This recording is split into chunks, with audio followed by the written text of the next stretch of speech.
Sagittarius, hi! Welcome to Mystic Queen PH at ito ang inyong weekly reading for April 1 to 7, 2024.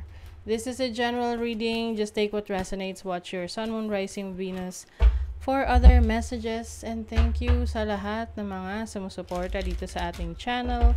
Just a reminder, gamitin nyo lang mga reading na to bilang gabay. Pa-follow, like na rin ang ating Facebook at TikTok. Lahat yan Mystic Queen PH. Like, share, subscribe. Turn on post notifications para lagi kayong updated sa ating mga readings. And if you're interested in private readings, meron tayong link sa description at sa pinned comment para makapag-book kayo. Okay, so let's see. Sag, April 1 to 7. What's up? New Moon in Cancer, relax. O baka kayo ay pupunta sa lugar na kung saan kayo makakapag-relax. Going to the beach, going on a vacation. Take a reality check. And lighten up. Ayan. So, maaring this week, mas magiging practical ka, no? Sa mga decision mo, sa mga kailangan mong gawin. Hindi mo na i-overthink yung maraming bagay sa buhay mo ngayong week na to. Bibigyan mo ng time yung sarili mo na makapag-enjoy. Oo. Yung iba, magbabakasyon with your family, with your friends, go out with nature. Kasi yun yung magbibigay sa'yo ng clarity, fresh na ideas. Oo. Para ma-check mo kung yung mga plano mo ba ay practical sa ngayon. O pwedeng i-reassess mo muna yung situation. Pag-isipan mo muna. Diba? Let's see your overall energy. You have the 3 of Wands. Meron ditong expansion. Yung iba sa inyo, you will try to expand your business or yung career mo. Pwedeng may mga pag-aaralan ka. May mga idadagdag ka ng mga skills, no? Mag-upskill ka para mag-level up ka. Magkaroon ng opportunity for growth. Oo, promotion. Yung iba sa inyo, meron kayong namimiss. Gusto nyong makasama ngayon. Maaring malayo siya ngayon. Can be a fire sign na kapareho nyo. Gusto nyo mag-travel. So, yung iba sa inyo may travel opportunities this week. Sa may dagat. Summer na no? Init, no? Vacation time. So, your challenge, the Queen of Pentacles and the Temperance. So, meron kayong gustong bilhin, no? Pagkagastosan ngayong week na to na kailangan nyo muna daw to pag-isipan, lalo na kung large purchase ito, no? So, depende yan kasi nagkakaiba-iba yan sa kung ano yung large purchase para sa'yo, depende sa iyong capacity, no? Yung buying capacity. Yung iba, large purchase na yung 1,000. Yung iba, large purchase yung 50,000, 100,000, and so on. So, ito yung kailangan mong pag-isipang maigi. Ito yung, kailangan di ba sabi nga pag meron ka raw gusto, lalo na kung large purchase, no, mamahalin, medyo kailangan maglalabas ka ng malaking pera, bigyan mo muna daw ng 1 week yung sarili mo para bago yun bilhin, para makapag-isip-isip ka muna kasi after 7 weeks, after 7 days, kung gusto mo pa rin bilhin, then bilhin mo, no? Pero kung after 7 days parang nagbago na yung isip mo, no, ibig sabihin hindi mo kailangan. So manage your finances wisely.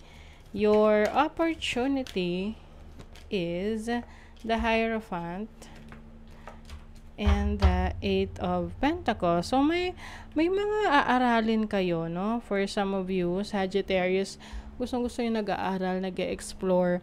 Yung iba, different ways to earn money. Yung iba naman, may training kayo kasi gusto nyo mas lalo pang mapagaling yung inyong performance. sa trabaho ninyo. Merong mentor, no? May tutulong sa inyo, may mag-a-assist sa inyo. You are inspired, no, to work harder this week and to focus on your projects, yung business mo, trabaho mo. Your blessing is the Page of Swords and the Two of Swords. So as a blessing, finally makakapili ka na.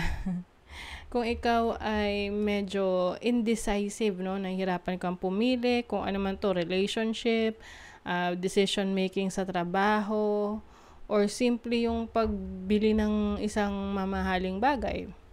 So, itong blessing mo is finally, malalaman mo na yung makakabuti para sa'yo. So, at least, hindi ka na mag-overthink or hindi ka na maguguluhan kasi malinaw na sa'yo lahat.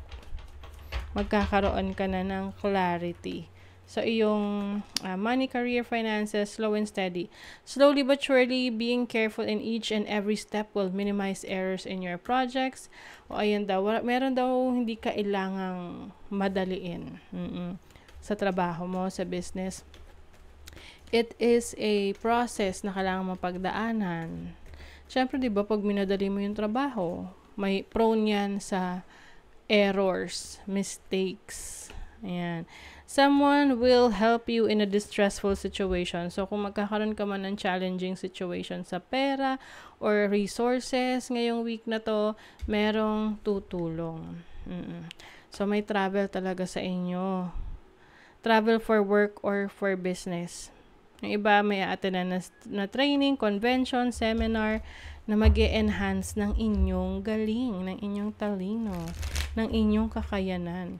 Kasi 'di ba, sabi nga there's always room for growth and an opportunity to learn. Oh, this is your money, career, finances. So merong aalis. Uy, parang meron kang babalikan. Babalikan mo yung what you love doing, or parang pwedeng may offer na yung dati mong work or dati mong company or dati mong nakahiligan na trabaho or business or hobby, no? Libangan, babalikan mo. Yung iba, pagdating sa investment, you need a lot of patience. Huwag nyo munang agad-agad na kunin na yung ininvest nyo kasi paano nyo makikita yung paglago nun kung within a year kukunin mo na, 'di ba? Lalo na sa real estate kasi ngayon mabilis tumaas ang value ng real estate. So depende sa yan kung nasa buy and sell ka, pero kung you're a private owner, no, hayaan mo munang mag-appreciate yung value ng properties mo. So, let's see naman sa love life ng mga Sag. Love life ng mga Sagittarius. Love life. Oh, there's a separation. Bakit? Yung iba, sabi rito, you both need time and space to figure things out. So, maaring meron kayong, kailangan mo nyo muna ng space. Hindi muna kayo mag-uusap para maayos yung relationship ninyo.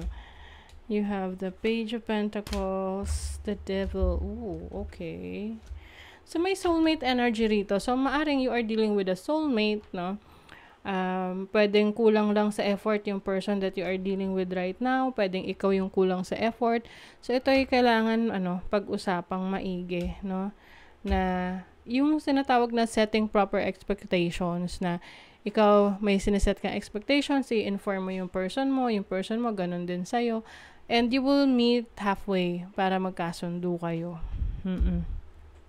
Someone here is so needy, na tipong masyadong codependent, no, doon sa person na ka-deal niya. So, maaring, the person that you're dealing with, yung iba naiirita sa ganun, na parang lahat na lang inasa sa'yo ng person mo, or parang sobrang hindi na siya makakilos kung wala ka, 'di ba? So, importante rin naman na maturuang yung person mo ng independence para hindi kayo dependent sa isa't isa. Oo. So, I think naman, meron ding, yung iba sa inyo, pwedeng meron kayong pag-uusapan na business opportunity together. So, maging maingat lang, lalo na kung hindi pa kayo mag-asawa, kasi pag mag-jowa pa lang, tapos nagbe-business, tapos pag nagka-problema, nagkahiwalay, medyo, stressful yung hatian ng properties, okay? So, careful lang. So, that is your reading, Sagittarius. Thank you so much. Bye!